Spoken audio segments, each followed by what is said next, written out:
vamos ter a nossa aula baseada num dos filmes que eu considero o mais judaico, um dos mais judaicos que já foram produzidos em Hollywood, que é Matrix 1, esse filme de 1999, que é uma ficção científica que teve continuação aí, teve a versão 2, 3 e agora recentemente saiu o 4, né? E por que que esse filme é um filme super judaico? A resposta para essa pergunta é, genericamente, a seguinte: esse filme pode servir de metáfora quase perfeita para a concepção judaica de existência. Esse é o motivo pelo qual a gente vai analisar esse filme hoje. E como na semana passada nós falamos sobre libertação, sobre Herut, comparamos com o conceito de liberdade usual, que o pessoal confunde, nós vimos que do ponto de vista judaico uma coisa é a liberdade e livre-arbítrio. Isso realmente, assim, o ser humano foi dotado de liberdade total, dentro da limitação, ele pode praticamente o que ele quiser, dentro das suas limitações. Mas isso não é Herut, isso é Hofesh, isso não é Herut. Herut é algo diferente, vimos semana passada. Então, no ensejo da aula da semana passada, vamos analisar esse filme que tem alguns trechos relacionados ao que a gente falou, do que significa realmente ser livre do ponto de vista judaico, tá bom? Então, a gente vai começar fazendo uma leitura dos principais personagens como estão aí, no resumo que vocês receberam aí. Vamos ler um pouquinho sobre o enredo e depois vamos partir para a análise do filme no roteiro que eu criei para a gente fazer, tá, essa análise. Então vamos lá. Personagens principais de Matrix. O Neo. Neo é o nome do principal personagem, o protagonista do filme, que na verdade é apresentado para a gente como Thomas Anderson, né? Quem é esse cara? É um hacker que utiliza o nome Neo para não ser detectado pelas autoridades. Ele é recrutado por Morpheus e Trinity, vamos ver já quem são esses dois, para ajudar a salvar a humanidade da escravidão. Tá? Já para isso estão vendo como tem a ver com o que a gente falou de liberdade, de libertação, porque é para libertar a humanidade da escravidão. Morpheus é o líder da resistência humana contra a dominação das máquinas, que conhece todos os truques da Matrix e tem a certeza de que encontrará o escolhido, que é o Neo, né? Ele se torna o mestre de Neo. Trinity é uma hacker famosa que, assim como Thomas Anderson, também escapou da realidade simulada pela Matrix. Ao longo da trama, ela acaba ficando muito próxima de Neo e se apaixonando por ele. Essa é a parte hollywoodiana do romance que tem no filme. Não nos interessa muito essa parte. O agente Smith representa a autoridade na Matrix. A sua responsabilidade é manter a ordem e neutralizar a ação da resistência. Ele possui habilidades que o tornam um inimigo quase impossível de se derrotar. Tá? Smith é aquele cara que, junto com outros, né, tem outros agentes que eles têm óculos escuros, né, eles parecem assim, homens de preto, né? Nem sei se o Homem de Preto foi baseado nisso, uma paródia e tal. Aquele típico segurança americano, né? De terno, gravata e óculos escuros. O Cypher faz parte do movimento de resistência dos humanos, mas não gosta nem um pouco das durezas da vida real. Ele carrega um ressentimento contra Morpheus, que lhe mostrou a verdade sobre a Matrix, mesmo sabendo que não poderia voltar atrás. Tá? O Cypher é um cara que passou pelo processo que o Neo passa, que o filme revela pra gente, que toma as pílulas e atravessa o espelho, aquela coisa toda, só que ele se arrependeu, né? Ele preferia voltar para Matrix e tem um trecho no filme significativo que fala sobre isso, desse processo de arrependimento do Cypher. O Oráculo é uma mulher que aparenta ter meia-idade, mas está ao lado da resistência desde o começo. Sua clarividência permite que ela adivinhe o futuro, profetizando que Morpheus irá encontrar o escolhido e que Trinity vai se apaixonar por ele. Vamos resumir não precisa ser cena por cena, mas vamos resumir o início do filme como é que é. Esse Thomas Anderson é um cara que trabalha numa firma e ele a internet ainda estava nos primórdios, né? Mas ele, como hacker, ele começou a perceber que existia uma coisa de errada na internet, né, que existiam mensagens ali no mundo dos hackers que falava de uma tal de uma Matrix, e que essa Matrix estava muito presente em uma opção de mensagens secretas. Ele entrou com certeza em sites proibidos ou em locais assim que o governo, que o poder não permitia. Ele invadiu e ele viu que tinham diálogos ali falando de uma tal de uma Matrix, que era uma coisa muito poderosa, que estava em tudo, que controlava tudo, etc. E ele, ao avançar no conhecimento sobre a existência dessa Matrix, dialogando com outros hackers, ele passa a ser perseguido por esse poder, por esse governo, que é a Matrix. Por meio de quem? Desses agentes. Ao mesmo tempo, ele também é contactado com umas pessoas estranhas que são parte de uma resistência. E essa resistência, ela tem alguns elementos, entre os quais uma moça chamada Trinity e esse líder da resistência que é o Morpheus. Eles fazem contato com ele e falam para ele: você está correndo grande perigo, você está correndo grande risco, você precisa se juntar a nós, porque se você não se juntar a nós, você vai ser eliminado, você vai ser perseguido ao ponto de ser eliminado e corre grande, pode até ser morto, né? E ele então não sabe o que fazer a princípio, né? Inclusive tem uma cena do filme que ele é preso e ele é torturado, colocam ele na mesa e exigem dele informações, como é que ele chegou ao ponto que ele chegou, de tanta informação sobre a Matrix, né? E ele acorda em casa e, a princípio, nessa cena do filme, o que é a intenção do enredo nessa hora? Ele acreditar que o que ele passou foi um sonho, né? Ele sonhou, foi um pesadelo e a vida volta ao normal. Só que o pessoal da resistência continua insistindo em falar com ele, porque é um caminho sem volta. Ele está sabendo tanto do que está acontecendo ali na Matrix, que a resistência fala: não tem jeito, a gente tem que trazer esse cara para a gente. Enquanto isso, conforme o filme vai avançando, o Morpheus ele vai tendo a sensação de que o Thomas Anderson, que é o Neo, é realmente não só um cara que tem que se juntar à resistência, mas uma pessoa muito especial para a resistência. Ou seja, o escolhido. Por isso que ele tem esse nome, Neo, ele é o escolhido. E então ele o convence a optar por descobrir a verdade. Ele fala assim: eu prometo para você que eu vou te contar e revelar a verdade. Mas é só isso que eu te prometo. Mais nada. Eu só vou te apresentar a porta. Ele fala assim: eu vou te apresentar a porta, você é que tem que passar por ela. E veja bem, não tem retorno. Depois que você descobrir a verdade, não tem como voltar. E aí tem aquela famosa cena que eu pedi até para vocês verem o trecho na semana passada, em que ele coloca as duas pílulas, vermelha e azul, e ele diz assim: olha, se você tomar a vermelha, você vai para um caminho sem volta e você vai ver até onde vai o buraco do coelho, em alusão ao quê? Alusão ao que filme? Alice no País das Maravilhas. E se você tomar a pílula azul, você volta para sua vidinha e você acorda em casa e tudo isso não vai passar apenas de uma ilusão. Então, ele decide tomar a pílula vermelha e o que acontece com ele? Ele acorda numa cápsula e ele está dentro de um líquido, né? Assim, obviamente é alusão ao que? A líquido amniótico, né?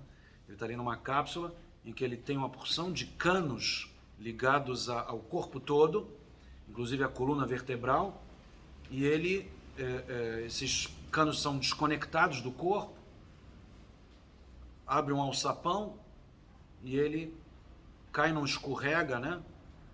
E cai num negócio que parece um esgoto.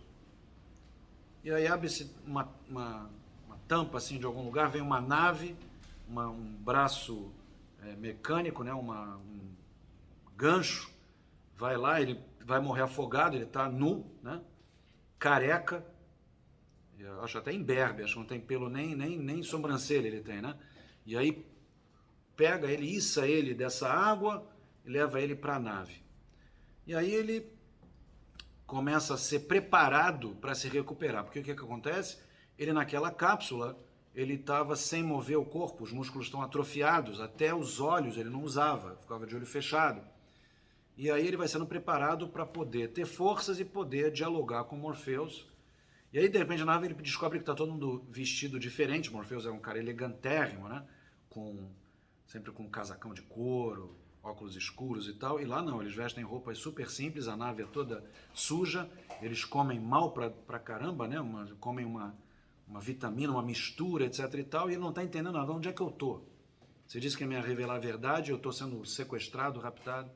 E aí vem a parte mais importante do filme, em que o Morpheus faz ele sentar na cadeira, uma cadeira que tem lá na nave. Lá, um único furo é utilizado na cadeira, porque ele tem vários furos no corpo, né? Onde aqueles canos eram conectados. Aí só o furo que tem aqui atrás na cabeça, que é usado na cadeira, colocam lá um único tubo e ele de repente aparece num cenário em branco, todo em branco, e o Morpheus também aparece lá. E aí, onde é que eu estou? Você está num simulador que nós criamos, que ele simula muitas coisas que acontecem na Matrix e ele também serve para treinamento da nossa equipe da Resistência. Aí tem um cenário lá, ele senta numa cadeira, numa poltrona vermelha, parecida com a que ele tinha sentado dentro da Matrix, e eles começam a dialogar, ele começa a explicar para o Neo qual é a situação dele, qual é a realidade em que ele vivia.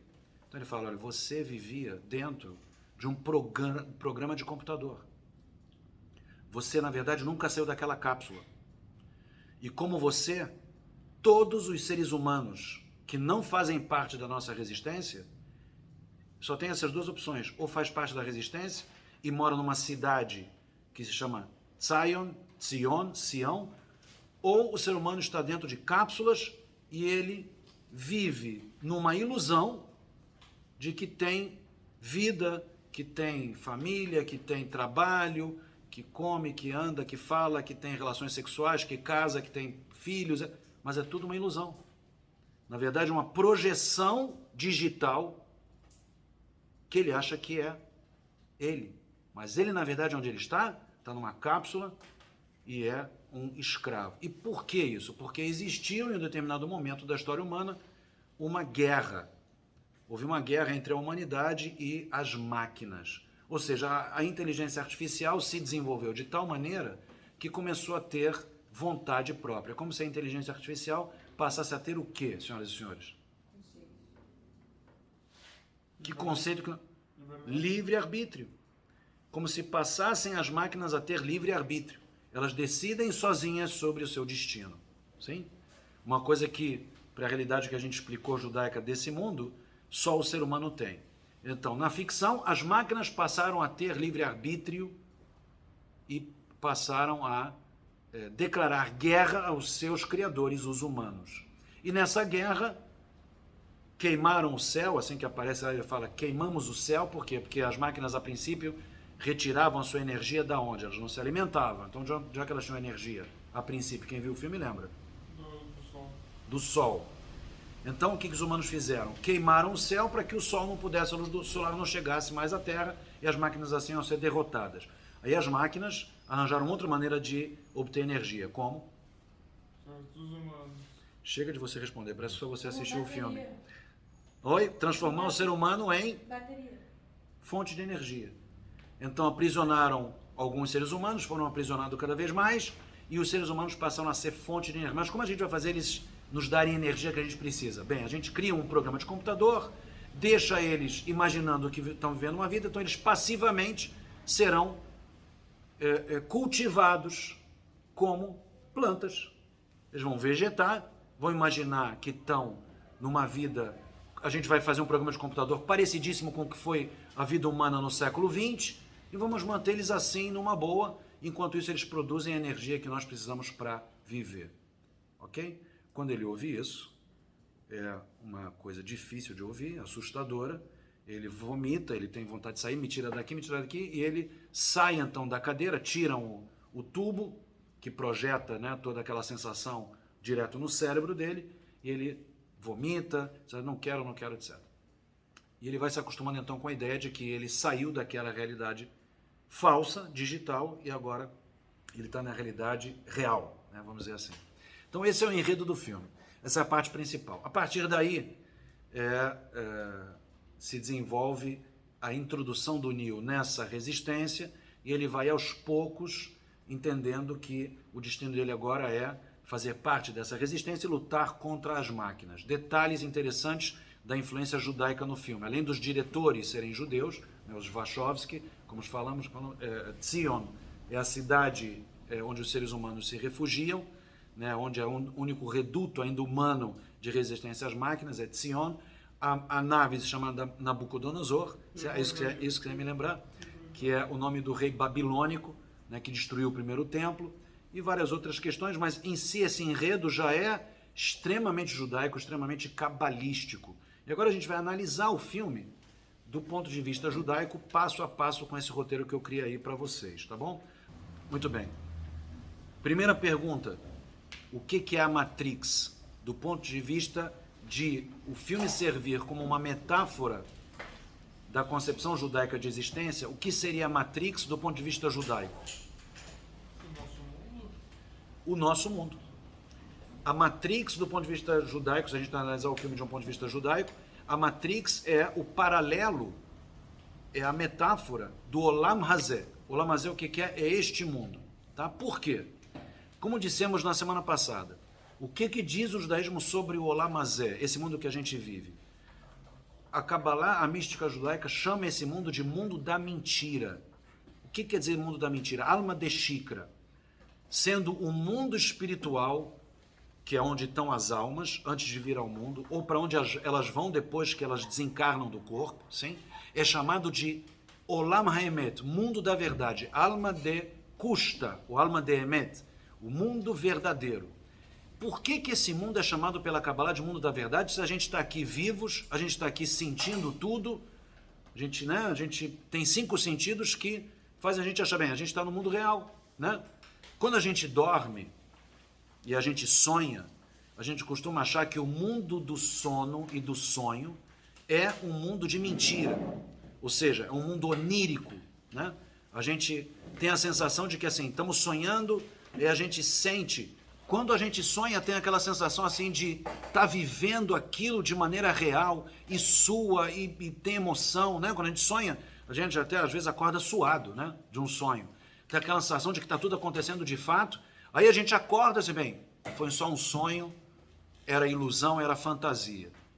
Diz a Kabbalah, por incrível que pareça, que quando a gente sonha, o sonho tem mais proximidade do que é o verdadeiro mundo espiritual do que o mundo que a gente vive.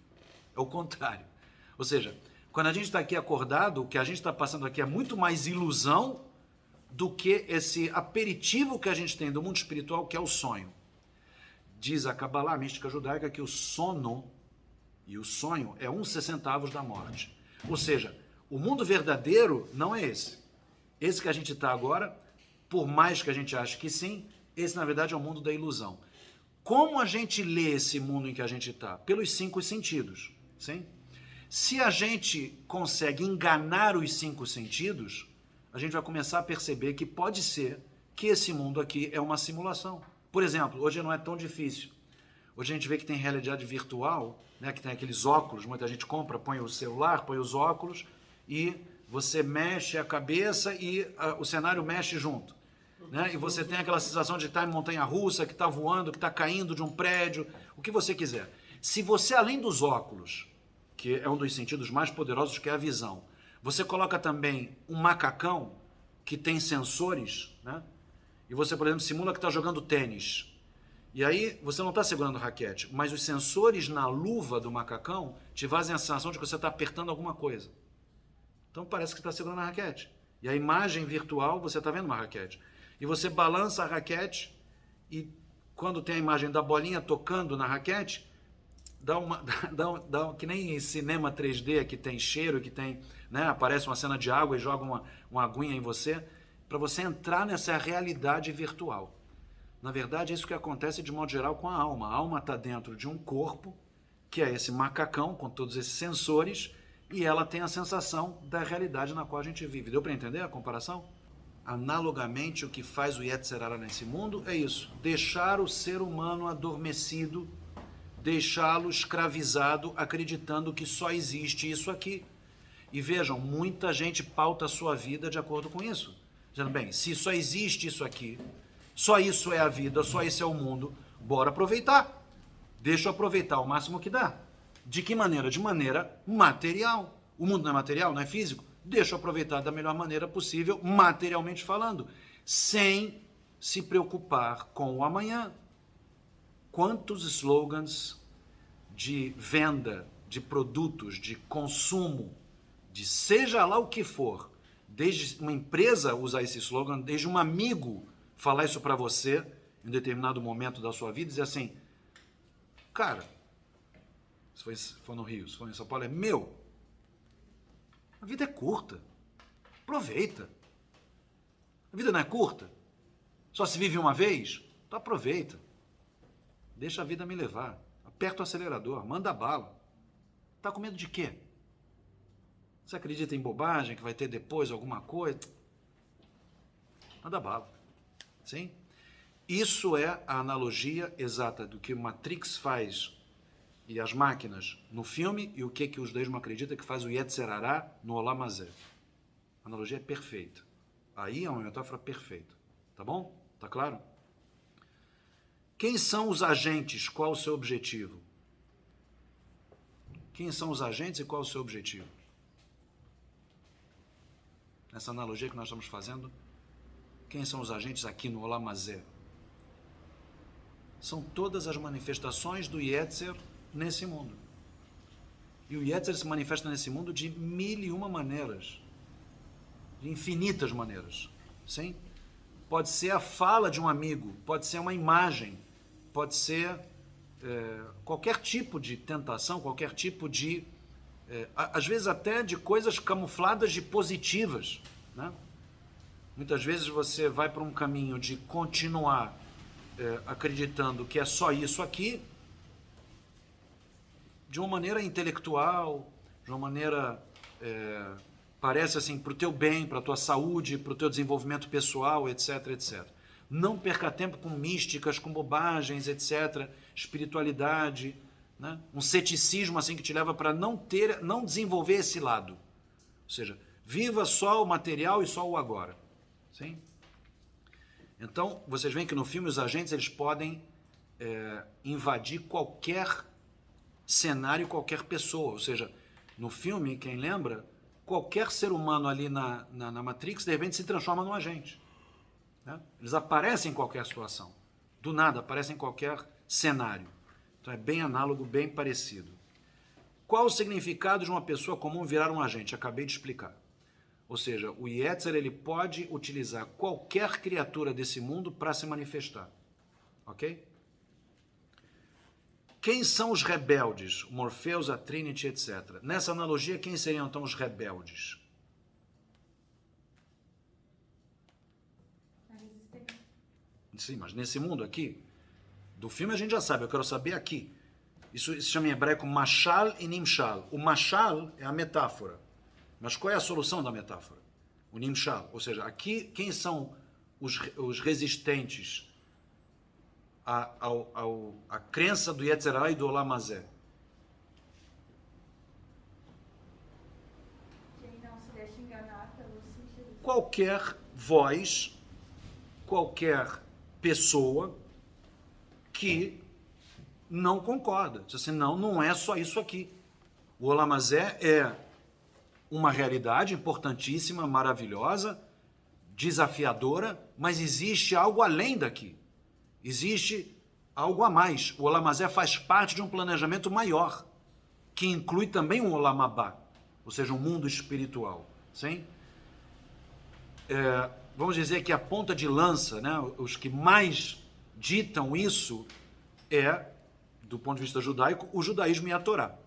Ou seja, o judaísmo começou com um pioneiro que se chamou Avraham Avinu, que a gente falou que foi o primeiro verdadeiro livre, que diz o seguinte: não é uma realidade politeísta e esse mundo não é comandado aqui pela materialidade. Existe um planejamento de um Deus único criador, que ele sim é que criou esse mundo, com algum objetivo maior. E aí foi se revelando até chegar na revelação do Monte Sinai e na Torá. Ou seja, quem defende o ponto de vista da Torá, e vejam, o cristianismo tem em grande parte a defesa desse ponto de vista. O Islã também. sim? Mas fizeram uma leitura do judaísmo própria, né? Trazendo acréscimos que o judaísmo não aceita. Então o cristianismo tem uma trindade e o Islã tem o seu caminho próprio, mas as três religiões ocidentais, elas concordam que o Olam Hazé é algo temporário, sim? Não é só isso que existe. Então, ou seja, no mundo ocidental, as três religiões ocidentais têm isso em comum, tá? Todo aquele que levanta uma voz e diz, não é só o Olam Hazé que existe, esse mundo tem algo maior, ela é uma voz defensora e luta contra a Matrix, vamos dizer assim, tá bom? O que significa lutar jiu-jitsu ou saber atirar com habilidade? Porque no filme, como é que se luta contra os agentes, né? Que são a principal manifestação da Matrix? Ou é lutando jiu-jitsu, né? Ou é enfrentando armas de fogo, né? Metralhadoras e tal, você saber desviar das balas. O que representa isso? É uma linguagem que quem conhece o judaísmo sabe que no judaísmo se fala de lutar contra o Yetzer. Que nós lutamos contra o Yetzer Hará. É uma luta. Inclusive tem uma Mishnah no Pirkei Avot, na Ética dos Pais, que diz o seguinte, quem é o forte? A gente estudou isso aqui com o pessoal do ano passado, com a turma veterana. Eis é o Gibor. Quem é o forte ou quem é o herói? A Kovesh et Yitzro é a resposta. É aquele que conquista o seu Yetzer. Ou seja, quem é o verdadeiro forte? Não é alguém que demonstra sua força física ou mental, seja lá no que for. Para o judaísmo é muito simples. É aquele que tem controle sobre o seu Yetzer. O Yetzer fala para a pessoa, fica em casa, se acomoda, tenha preguiça, aquilo tudo que a gente falou na aula passada, né? Passa o dia todo no Facebook, no Instagram, passa o dia todo no Twitter, seja onde for, e desperdiça o teu tempo no Olam Hazé. Isso aí é o principal papel do Yetzer Hará. O que faz uma pessoa consciente de começar a entender a verdade? É lutar contra essa voz. É conseguir dominar essa voz e ter voz própria, a voz da alma. A voz, não, eu preciso aproveitar bem o meu tempo. Eu tenho pouco tempo de vida, então aproveito bem esse tempo. Como? Buscando cada vez mais a verdade. Tá bom? Então por isso que é luta. É uma metáfora, claro, a luta contra o Yetzer Hará não é uma luta física, teve aliás na Torá, nós falamos até sobre isso no ano passado. Tem um momento na Torá que aparece uma luta física entre alguém que personificava a alma, a voz da alma, a voz da Neshama, e um ser que personificava o Yetzer Hará. Que momento foi esse da Torá? Nós vimos isso ano passado. Foi a luta de Yaakov com o anjo da guarda de Esav. Sim, foi uma luta corporal. Rolaram no chão, teve poeira, né? Mas aí foi também... Há quem diga que foi uma luta espiritual, né? Que a Torá relata como física, como uma metáfora também, tá? Aliás, a Torá está cheia de metáforas, né? Por exemplo, quando aparece na libertação do Egito, que Deus libertou o povo de Israel com mão forte e braço estendido, né? Deus não tem mão, não tem braço. São metáforas de força, de que foi com uma luta, né?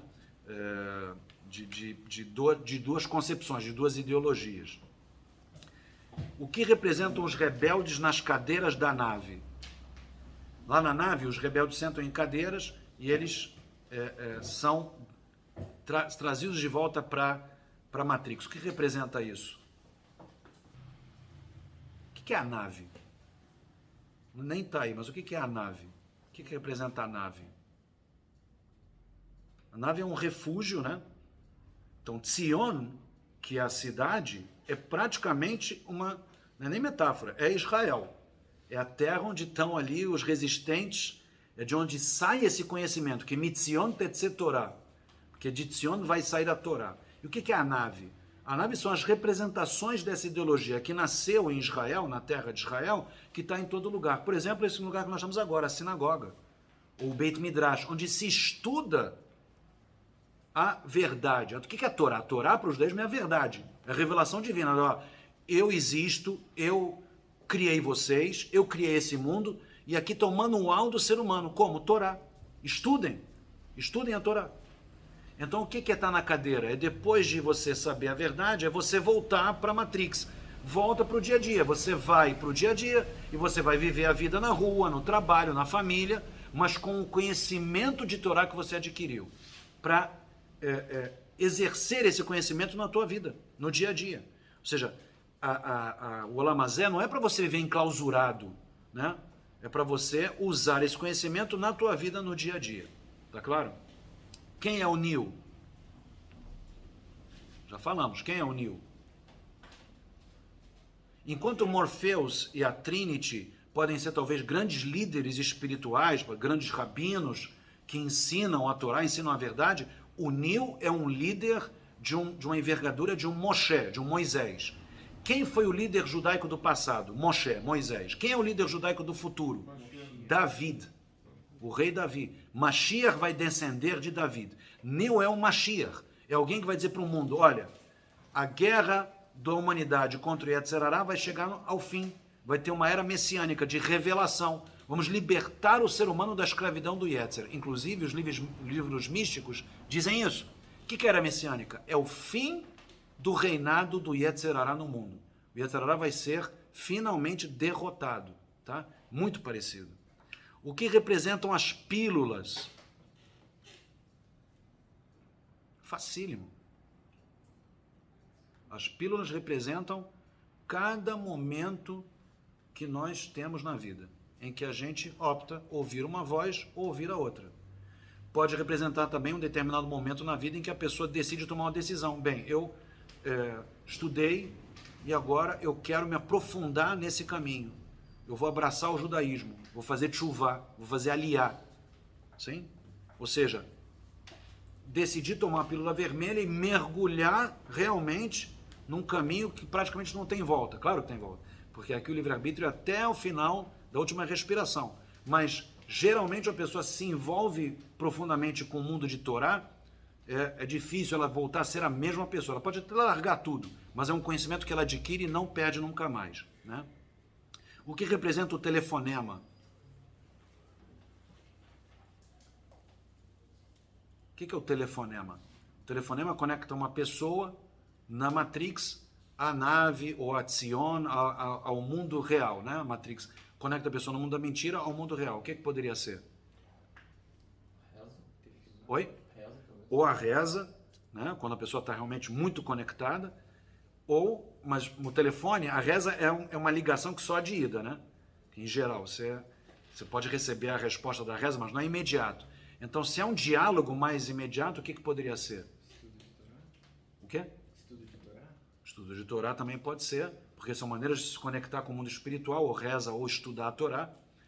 Mas num plano mais assim avançado, é uma clarividência, uma profecia, né? Quando a pessoa tem uma inspiração, vocês sabem que profecia não é exclusividade só de profetas, né? Há pessoas que têm essa clarividência, né? Ou mediunidade e tal. É a pessoa que tem o contato de um fotograma com o mundo espiritual atemporal, né? Isso é o que representa o telefonema. Qual a grande diferença entre o contexto do filme e a realidade? O que tu diz no sentido de não ter mais dúvida em nada? Tu não tem mais dúvida em nada? Não, você não tem mais, no mundo espiritual, a alma ela entra em contato com tudo que há para saber. Então não tem mais dúvida de nada, você tem uma clarividência absoluta, né? A alma entra em contato com a verdade, Em resumo é isso, quer dizer, você não tem... Agora, o que é a desvantagem? Você também perde a questão do sentido que tem nesse mundo aqui. Quer dizer, nesse mundo, essa questão de você não saber é o desafio que te dá mérito. Então, no mundo espiritual, acabou essa história de querer mérito, né? Porque você não tem mais como conquistar mérito a partir do momento que você não é mais desafiado como é desafiado aqui, tá? Mas é claro que não é aquele sofrimento, aquela coisa horrorosa. É sim um mundo que tem muitas vantagens, no sentido de que você reencontra, né, parentes que já se foram, pessoas que morreram, você entra mais em contato direto com Deus, com o Criador. Em resumo, é bem diferente daquele mundo horroroso que é o mundo verdadeiro da Matrix, tá? Isso é muito importante colocar. Quando eu falei isso para esse aluno, ele se acalmou, mas ele ficou meio desesperado, dizendo, você vai me dizer que fora esse mundo, para onde a alma vai é uma coisa horrorosa como aquela nave, aquela... Não, não é, tá bom?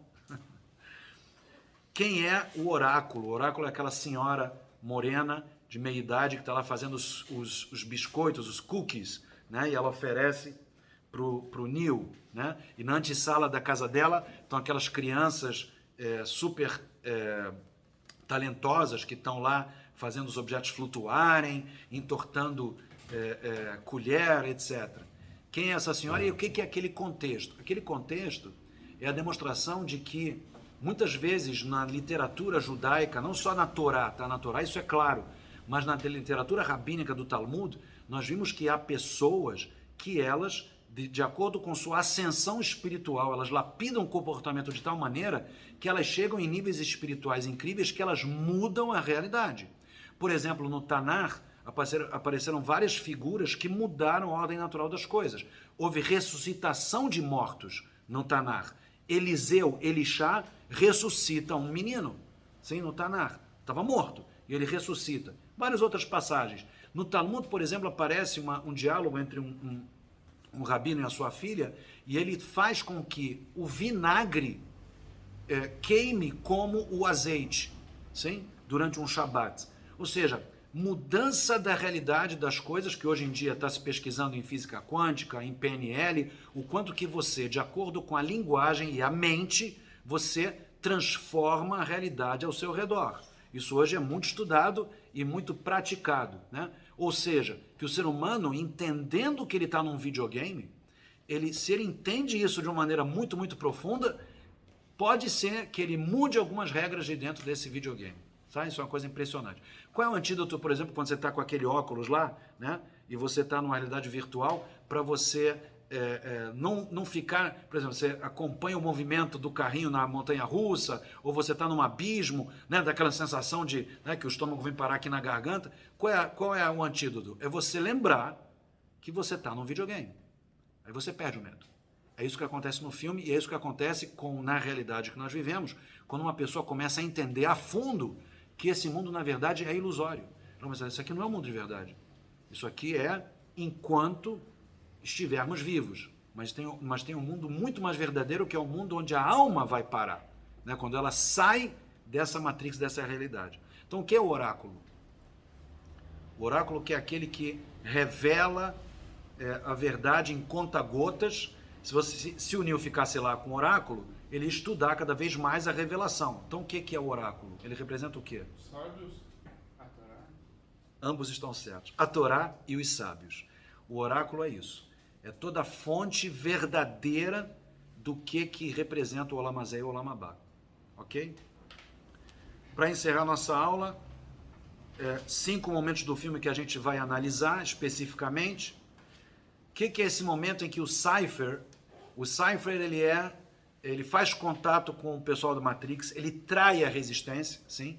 Ele faz contato com o pessoal do Matrix e ele, numa conversa com os agentes fazem uma barganha com ele. Qual é a barganha? Qual é a troca que ele oferece lá? Fala. Ele não é preso e ele dá as informações e ele fica assim, não quero me lembrar de nada, mas quero ser rico, famoso. E ele, em troca disso, ele dá que informações para os agentes? Sua resistência. Aonde fica a cidade de Zion?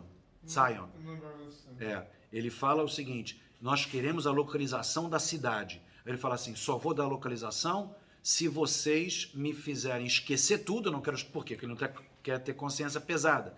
E é muito interessante porque a nossa alma, ela deveria lembrar de onde ela veio. Mas isso é um dos desafios desse mundo. A alma vem para cá e ela esquece absolutamente de tudo para poder ter livre-arbítrio. Né?